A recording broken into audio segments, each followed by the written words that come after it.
విజయనగరం జిల్లా Gajapati Nagaram police station వద్ద Bobbili DSP Srinivasarao సమావేశం నిర్వహించారు.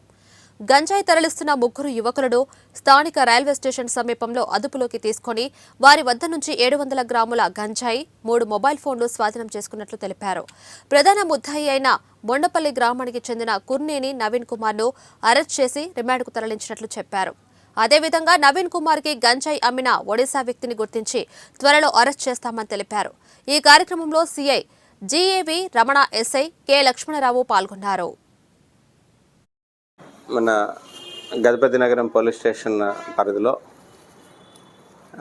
రైల్వే గేట్ దగ్గరలోని బిఎస్ఎన్ఎల్ ఆఫీస్ దగ్గర ఎస్ఐ గారికి రాబడిన సమాచారం మేరకు ఎస్ఐ గారు వారి సిబ్బంది మరియు మీడియేటర్స్తో అలాగే అండ్ ఆర్డీ ట్రాక్ దగ్గరికి వెళ్ళేసరికి బిఎస్ఎన్ఎల్ ఆఫీస్ దగ్గర అక్కడ కొంతమంది పారిపోతుండగా వాళ్ళని పట్టుకొని ఏంటి అని చెప్పేసి వీళ్ళ సమక్షంలో క్వశ్చన్ చేసి అడిగితే అందులో ఒక ఆయన దగ్గర కుర్నేని నవీన్ కుమార్ బొండపల్లి అయింది 24 సంవత్సరాలు.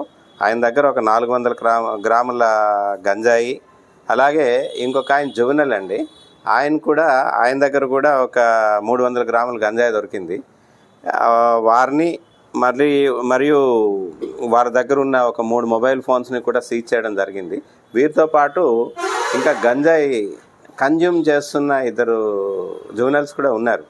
ఆ జువెనల్స్ని కూడా మనం వాళ్ళకి అవేర్నెస్ క్రియేట్ చేసి వాళ్ళకందరికీ కూడాను మళ్ళీ కౌన్సిలింగ్ చేసి వాళ్ళ పేరెంట్స్కి అప్పచెప్పడం జరిగింది. ఎందుకంటే వాళ్ళు చదువుతున్నది ఇంటర్మీడియట్ చదువుతున్నారు, వాళ్ళు మళ్ళీ వాళ్ళ భవిష్యత్తు నాశనం అవుతుంది అనే ఉద్దేశంతో వాళ్ళని బాధితులుగా భావించి వాళ్ళని కౌన్సిలింగ్ చేసి పంపించడం జరిగింది.